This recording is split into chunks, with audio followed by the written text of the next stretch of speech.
పూరా లోకల్. నమస్తే, welcome to Pura local news special story. Mahabubnagar స్థానిక సంస్థల ఎమ్మెల్సీ ఎన్నికల్లో తమ సత్తా చాటాలనుకున్న కాంగ్రెస్ నాయకులు బీఆర్ఎస్ పార్టీకి చెందిన ప్రజాప్రతినిధులకు గాలం వేస్తున్నారు. కాంగ్రెస్ పార్టీ వ్యూహాన్ని దెబ్బతీయాలనే ఉద్దేశంతో బీఆర్ఎస్ అధిష్టానం సూచన మేరకు స్థానిక నాయకులు ఆ పార్టీకి చెందిన ప్రజాప్రతినిధులను వారి కుటుంబ సభ్యులతో కలిపి క్యాంపులకు తరలిస్తున్నట్లు విశ్వసనీయ సమాచారం.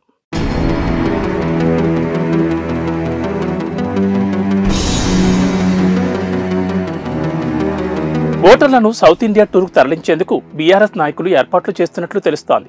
ప్రధాన దేవాలయాలతో పాటు ఊటీ, కొడైకెనాల్, గోవా ప్రాంతాలకు విహారయాత్రకు తరలి వెళ్తున్నట్లు గుసగుసలు వినిపిస్తున్నాయి. మహబూబ్ నగర్ ఎమ్మెల్సీ పరిధిలోకి రంగారెడ్డి జిల్లా షాద్ నగర్ రెవెన్యూ డివిజన్ పరిధిలోని 6 మండలాలు, 2 మున్సిపాలిటీలు, కలవకుర్తి నియోజకవర్గంలోని 4 మండలాలు, 1 మున్సిపాలిటీ వస్తుంది. ఇందులో మొత్తం 171 మంది ఓటర్లున్నారు.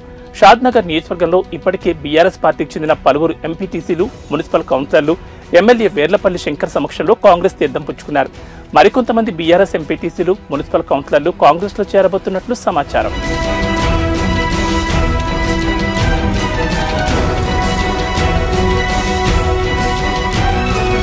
సీఎం రేవంత్ రెడ్డి సొంత జిల్లా ఉమ్మడి మహబూబ్ నగర్ కావడంతో కాంగ్రెస్ ఎమ్మెల్యేలు ఆ పార్టీ ఎమ్మెల్సీ అభ్యర్థి జీవన్ రెడ్డి గెలుపును సవాల్గా తీసుకుని బీఆర్ఎస్ ప్రజాప్రతినిధులకు గాలం వేస్తున్నారు.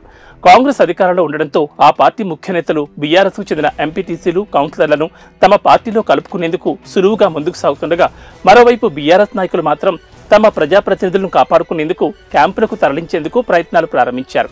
క్యాంపులకు తరలిస్తే ప్రజాప్రతినిధులు చేజారిపోకుండా ఉంటారనే ఉద్దేశంతో తరలిస్తున్నట్లు తెలుస్తోంది.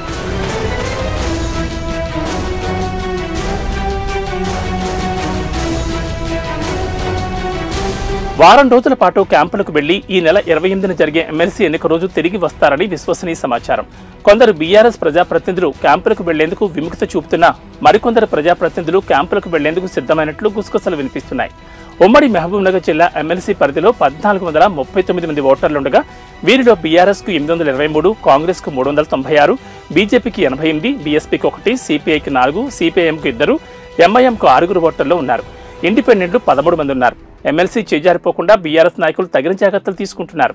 క్యాంపులకు తరలిస్తే తమదే విజయమని ఆ పార్టీ నాయకులు ధీమాగా ఉండగా, కాంగ్రెస్ నాయకులు మాత్రం తాము ఖచ్చితంగా విజయం సాధిస్తామని బాహాటంగానే చెప్తున్నారు.